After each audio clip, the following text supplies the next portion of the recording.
देव उठनी एकादशी पर गलती से भी मत करना ये काम, वरना फायदे की जगह होगा भारी नुकसान। नमस्कार दोस्तों, राधे राधे, जय श्री कृष्ण। आपका हार्दिक स्वागत है हमारे चैनल पर।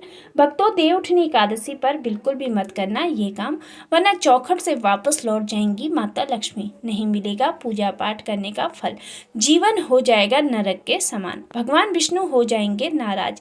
फिर चाहे कितनी ही बड़ी पूजा पाठ कर लेना, हवन कर लेना, कितने ही उपाय कर लेना, भगवान विष्णु और माता लक्ष्मी दोबारा मुड़कर नहीं देखेंगे। आपका भाग्य आपका साथ नहीं देगा। आपकी ये छोटी सी गलती आपको रोड पर ला सकती है। आपके जीवन में ऐसी समस्याओं का सामना करना पड़ेगा आपको, जिसकी आपने कभी कल्पना भी नहीं की होगी। क्योंकि भाइयों बहनों, हिंदू धर्म में एकादशी तिथि का विशेष महत्व होता है। हर माह में 2 एकादशी तिथि आती हैं और साल भर में 24 एकादशी तिथि आती हैं। सभी 24 एकादशियों का विशेष महत्व होता है और इन 24 एकादशियों में से एक एकादशी देव उठनी एकादशी है।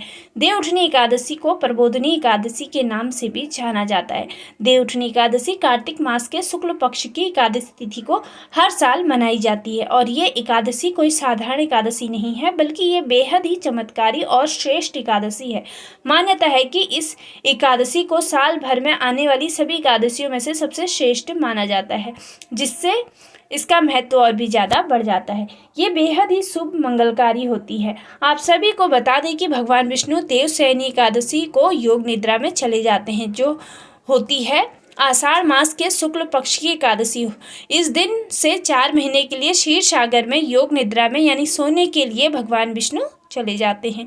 ऐसे में ये अवधि चातुर्मास कहलाती है और इसके बाद देव उठनी एकादशी के शुभ पावन पवित्र दिन पर भगवान विष्णु 4 माह के बाद योग निद्रा से जागते हैं। इसके साथ ही चातुर्मास का समापन होता है। मान्यता है कि जब भगवान विष्णु योग निद्रा में होते हैं तब तक कोई भी शुभ मंगल कार्य नहीं किया जाता, जैसे कि शादी, विवाह, मुंडन, गृह प्रवेश आदि कार्य करना अशुभ होता है। लेकिन जब भगवान श्री हरि विष्णु योग निद्रा से जागते हैं देवउठनी एकादशी के दिन, तो फिर से शादी, विवाह, मुंडन, संस्कार, सगाई समेत सभी मांगलिक कार्यों की शुरुआत हो जाती है।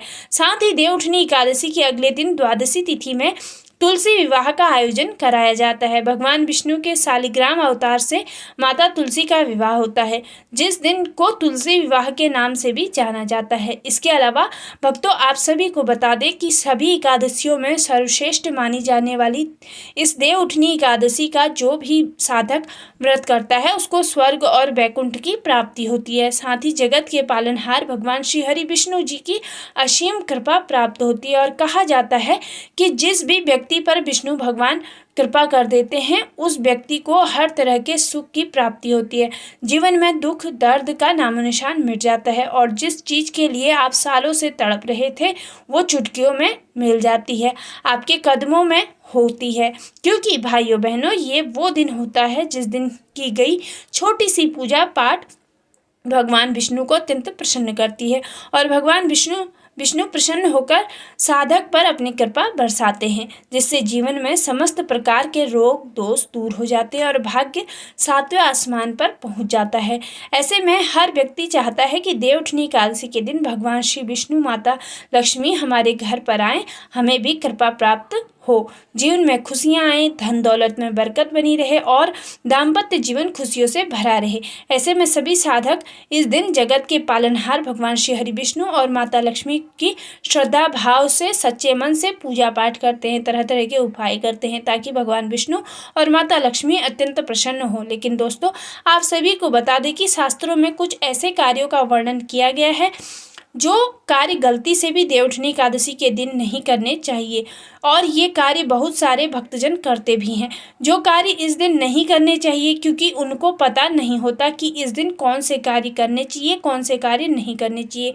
ये सिर्फ ये देखते हैं कि यहाँ हम ये काम कर लें और भगवान श्री विष्णु, माता लक्ष्मी हमारे घर पर आएँ और उनकी कृपा हम पर बनी रहे। लेकिन दोस्तों, जो ये कार्य होते हैं, जो भी वो कार्य देव उठनी एकादशी के शुभ अवसर पर कर देता है, तो उसको इस दिन की गई पूजा पाठ व्रत करने का फल प्राप्त नहीं होता है, बल्कि ये पाप का भागीदार बनता है। जीवन में कठिन समस्याओं का सामना करना पड़ता है। माता लक्ष्मी भी ऐसे घर में वास नहीं करती जहाँ पर ये कार्य किए जाते हैं। घर की चौखट से वापस लौट जाती हैं। इससे घर में दरिद्रता पैर पसार लेती है। हरदम उस घर में लड़ाई झगड़े होते रहते हैं।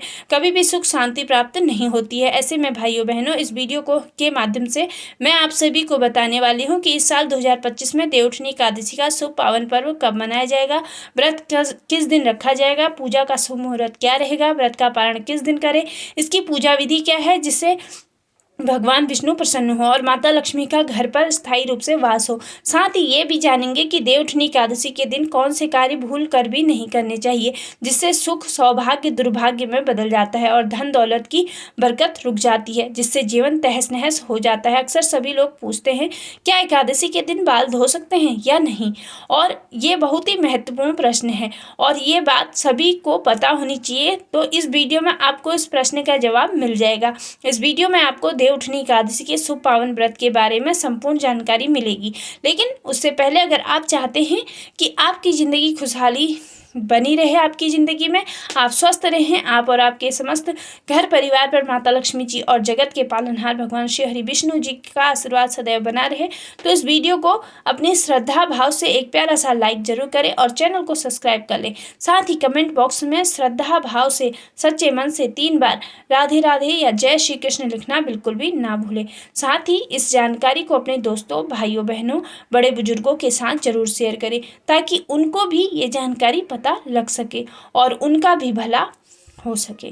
चलिए सबसे पहले जान लेते हैं कि इस साल 2025 में देवउठनी एकादशी कब है, व्रत कब रखा जाएगा, व्रत का पारण करने का शुभ समय क्या रहेगा। तो भाइयों बहनों, इस साल देवउठनी एकादशी 2 दिन मनाई जा रही है, 1 और 2 नवंबर को। ऐसे में देवउठनी एकादशी की शुरुआत 1 नवंबर को सुबह 9:11 से होगा और इसका समापन 2 नवंबर को सुबह 7:31 पर होगा। ऐसे में गृहस्थ लोगों के लिए देवउठनी एकादशी का पर्व और व्रत 1 नवंबर को शनिवार को रखा जाएगा और वैष्णव संप्रदाय के लोगों के लिए देवउठनी एकादशी का पर्व और व्रत 2 नवंबर रविवार को रखा जाएगा। इस प्रकार जो साधक 1 नवंबर को देवउठनी एकादशी का व्रत रखेंगे तो 2 नवंबर को व्रत पारण यानी व्रत तोड़ने का समय दोपहर 1:11 से लेकर 3:30 तक रहेगा। पारण तिथि के दिन हरिवासर का समय 12:55 पर समाप्त होगा। जिन लोगों को नहीं पता है कि हरिवासर क्या है उनको बता दें, एकादशी व्रत का पारण हरिवासर के दौरान कभी भी नहीं करना चाहिए। जो श्रद्धालु व्रत कर रहे हैं उन्हें व्रत तोड़ने से पहले हरिवासर समाप्त होने की प्रतीक्षा करनी चाहिए। इसके अलावा कभी कभी एकादशी व्रत लगातार 2 दिनों के लिए हो जाता है। ऐसे में जब एकादशी व्रत 2 दिन होता है तब स्मार्त परिवारजनों को पहले दिन एकादशी व्रत करना चाहिए, जबकि दूसरे दिन वाली एकादशी को दूजी एकादशी कहते हैं, जो सन्यासियों, विद्वानों और मोक्ष प्राप्ति के इच्छुक श्रद्धालुओं के लिए दूजी एकादशी के दिन व्रत करना चाहिए। जब जब एकादशी व्रत 2 दिन होता है तब तक दूजी एकादशी और वैष्णव एकादशी एक ही दिन होती है। इसके अलावा जो भी श्रद्धालु 2 नवंबर गौड़ एकादशी के दिन व्रत रखेंगे उनके लिए व्रत तोड़ने का समय सुबह 6:34 से लेकर 8:40 तक रहेगा। वहीं पारण के दिन द्वादशी सूर्योदय से पहले समाप्त हो जाएगी। इसके अलावा देवउठनी एकादशी पर ब्रह्म मुहूर्त का समय सुबह 4:50 से लेकर सुबह 5:41 तक रहेगा। साथ ही अभिजीत मुहूर्त सुबह 11:42 से लेकर दोपहर 12:27 तक रहेगा। आइए अब जानते हैं देवउठनी एकादशी की पूजा विधि के बारे में। तो भाइयों बहनों, देवउठनी एकादशी से एक दिन पहले शाम को सात्विक भोजन करें और ब्रह्मचर्य का पालन करें। फिर देवउठनी एकादशी के शुभ अवसर पर सुबह ब्रह्म मुहूर्त में उठकर स्नान करें। वहीं अगर आपके घर पर गंगा जल है तो स्नान वाले पानी में थोड़ा सा गंगा जल डालकर स्नान करें, इससे पूरा शरीर शुद्ध हो जाएगा। स्नान करने के बाद पीले या लाल रंग के कपड़े पहने, क्योंकि ये रंग बहुत ही शुभ और मंगलकारी होते हैं और इन रंग के वस्त्र पहनकर पूजा पाठ करने से पूजा पाठ करने का महत्व और भी ज़्यादा बढ़ जाता है। ऐसे में वस्त्र पहनकर भगवान विष्णु का ध्यान करते हुए एकादशी व्रत का संकल्प लें। इसके बाद पूजा स्थल को साफ करें, पूरे घर में गंगा जल का छिड़काव करें। इसके बाद चौकी पर पीला रंग का साफ सुथरा वस्त्र बिछाएं और भगवान विष्णु की प्रतिमा या चित्र स्थापित करें।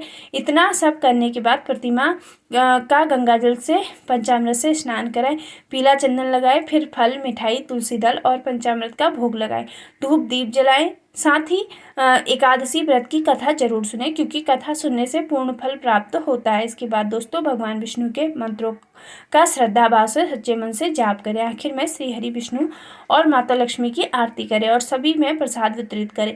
तो ये भी देव उठनी एकादशी की पूजा विधि। इस तरीके से आप भगवान विष्णु की पूजा पाठ करते उनकी कृपा प्राप्त कर सकते हैं और घर में सुख शांति और समृद्धि बनाए रख सकते हैं। तो चलिए भाई बहनों, अब जानते हैं उन कार्यों के बारे में जो गलती से भी प्रबोधनी एकादशी यानी देवउठनी एकादशी के दिन नहीं करने चाहिए, वरना इस दिन की गई पूजा पाठ व्रत करने का पूर्ण फल प्राप्त नहीं होता है और साधक पाप का भागी बनता है, जिससे घर की बरकत रुक जाती है और जीवन में नकारात्मक ऊर्जा फैल जाती है। लेकिन आप सभी से मैं विनती करती हूँ कि अगर अभी तक आपने इस वीडियो को लाइक नहीं किया है तो इस वीडियो को एक प्यारा सा लाइक जरूर करें और चैनल को सब्सक्राइब कर लें और कमेंट बॉक्स में राधे राधे जय श्री कृष्ण लिखना बिल्कुल भी ना भूलें। नंबर 1, चावल। भक्तजनों, अक्षत यानी चावल का पूजा पाठ में विशेष रूप से प्रयोग किया जाता है, लेकिन देवउठनी एकादशी के दिन चावल का सेवन नहीं करना चाहिए। मान्यता है कि देवउठनी एकादशी के दिन चावल का सेवन करने से पूजा पाठ व्रत करने का फल निष्फल हो जाता है और ऐसा करना भगवान विष्णु और माता लक्ष्मी का अपमान होता है, जिससे श्रद्धालुओं का भाग्य बिगड़ता है, जिससे घर में भी नकारात्मक ऊर्जा फैल जाती है, जिससे घर में लड़ाई झगड़े का माहौल बन सकता है और बने बनाए कार्य भी बिगड़ सकते हैं, जिससे आपके जीवन में असफलता हासिल होगी। इसलिए इस दिन चावल का सेवन न करें और ना ही चावल खरीदें। साथ ही भाइयों बहनों, देवउठनी एकादशी के दिन तुलसी का पत्ता भी नहीं तोड़ना चाहिए। पूजा के लिए एक दिन पहले ही तुलसी के पत्तों को तोड़कर रख लें, क्योंकि देवउठनी एकादशी के दिन चावल का सेवन करना और तुलसी का पत्ता तोड़ने से 7 पीढ़ियों को उसका पाप लगता है, साथ ही वंश का नाश हो जाता है। नंबर 2, पान। भक्तजनों, पान का प्रयोग पूजा पाठ हवन और भोग लगाने के लिए किया जाता है, क्योंकि पान का भोग लगाना देवी देवताओं को खुश करना होता है। लेकिन आपको बता दें कि देवउठनी एकादशी के दिन पान नहीं खाना चाहिए, क्योंकि मान्यता है कि पान खाने से मन में रजोगुण की प्रवृत्ति बढ़ती है, जिससे पूजा पाठ व्रत करने का पुण्य फल कम हो जाता है, जिससे आपके लिए छोटी सी गलती भगवान विष्णु और माता लक्ष्मी की कृपा से वंचित रख सकती है और आपकी मनोकामना अधूरी रह सकती है। नंबर 3, लोहे की वस्तुएं। जी हाँ भक्तों, देवउठनी एकादशी के दिन भगवान विष्णु योग निद्रा से जागते हैं, इसलिए ये दिन धार्मिक रूप से अत्यंत पवित्र माना जाता है और इस दिन की गई पूजा पाठ अत्यंत फलदायी होती है। ऐसे में दोस्तों, देवउठनी एकादशी पर आपको लोहे की वस्तु नहीं खरीदनी चाहिए और ना ही इस दिन लोहे की वस्तु का प्रयोग करना चाहिए, क्योंकि लोहा कठोरता और क्रोध का प्रतीक होता है। साथ ही लोहा घर में नकारात्मक ऊर्जा को आकर्षित करता है, जिससे घर में अशांति की स्थिति उत्पन्न होती है और मानसिक तनाव, स्वास्थ्य संबंधी समस्या उत्पन्न हो सकती हैं। नंबर 4, काले रंग के कपड़े। प्रिय भक्तों, शास्त्रों में काले रंग को बेहद ही अशुभ माना गया है, क्योंकि काला रंग शनिदेव का प्रतीक होता है और ये तमोगुण को बढ़ाता है। ऐसे में ध्यान से सुनना भक्तों, देवउठनी एकादशी के दिन स्नान करने के बाद आप जब कपड़े पहने तो इस बात का विशेष रूप से ध्यान रखें कि कपड़े काले और गहरे नीले रंग के नहीं होने चाहिए, नहीं तो आपको इस शुभ अवसर पर की गई पूजा पाठ व्रत करने का फल प्राप्त नहीं होगा और आपको शुभ परिणाम की जगह अशुभ परिणाम देखने को मिलेंगे और जीवन में नकारात्मक ऊर्जा प्रवेश कर सकती है, जिससे आपके बने बनाए कार्य बिगड़ सकते हैं और भाग्य कमजोर हो सकता है। इसलिए दोस्तों, देवउठनी एकादशी के दिन काले रंग के और गहरे नीले रंग के कपड़े न पहने और ना ही काले रंग के कपड़े खरीदे, नहीं तो ऐसा करना आपके लिए अशुभ फलदायी होगा। नंबर 5, झाड़ू ना लगाएं। दोस्तों, आपको देवउठनी एकादशी से एक दिन पहले ही, दशमी के दिन ही सूर्यास्त से पहले घर में झाड़ू लगा लेनी चाहिए। ऐसे में देवउठनी एकादशी के दिन झाड़ू लगाने से परहेज करें, क्योंकि झाड़ू लगाते समय भूलवश कई सूक्ष्म जीव मर जाते हैं और इसका पाप लगता है, जिससे कि भगवान श्री हरि विष्णु नाराज हो जाते हैं और पूजा पाठ व्रत करने का फल निष्फल हो जाता है, जिससे आपका भाग्य और आर्थिक स्थिति कमजोर होने लगती है, धन दौलत की बरकत रुक जाती है, क्योंकि झाड़ू को माता लक्ष्मी का प्रतीक भी माना जाता है। इसलिए दोस्तों, इस बात का विशेष रूप से ध्यान रखें कि कोई भी एकादशी, देवउठनी एकादशी हो या कोई भी एकादशी हो, उस दिन झाड़ू नहीं लगाना चाहिए। नंबर 6, सूर्य को जल। प्रिय भक्तों, सूर्य देव को जल देना बहुत लाभकारी माना गया है। मान्यता है कि सूर्य देव को जल देने से बुद्धि में वृद्धि होती है, मानसिक तनाव की समस्या दूर रहती है और तेज प्रदान होता है। ऐसे में आप रोजाना सूर्य को जल तो देते ही होंगे, लेकिन आप सभी को बता दें कि देवउठनी एकादशी के दिन सूर्य को जल देते समय शुद्ध जल लें, लेकिन उसमें चावल ना डालें। जी हाँ दोस्तों, मान्यता है कि देवउठनी एकादशी के दिन सूर्य को जल देते समय उसमें चावल नहीं डालने चाहिए। ऐसा करना आपको भगवान विष्णु और सूर्य देव की कृपा से वंचित रख सकता है, जिससे घर में कंगाली आ सकती है। नंबर 7, चने की दाल। श्री भक्तों, देवउठनी एकादशी तिथि के दिन कुछ चीज़ें ऐसी हैं जिनको खाने से बचना चाहिए और खरीदने से भी बचना चाहिए, वरना आपको बाद में पछताना पड़ सकता है। जी हाँ दोस्तों, हम बात कर रहे हैं मसूर दाल, चना दाल, उड़द दाल, गोभी, गाजर, शलगम, पालक का साग। दोस्तों, देवउठनी एकादशी पर ये सब्जियां गलती से भी नहीं खरीदनी चाहिए और घर में हैं तो इनका सेवन नहीं करना चाहिए, क्योंकि देवउठनी एकादशी के दिन ये चीज़ें तामसिक भोजन की श्रेणी में आती हैं, जो कि भगवान विष्णु को पसंद नहीं है। अगर आप गलती से भी इन चीज़ों का सेवन कर लेते हैं या खरीद लेते हैं तो आपकी एक छोटी सी गलती आपको रोड पर ला सकती है, जीवन बर्बाद हो सकता है।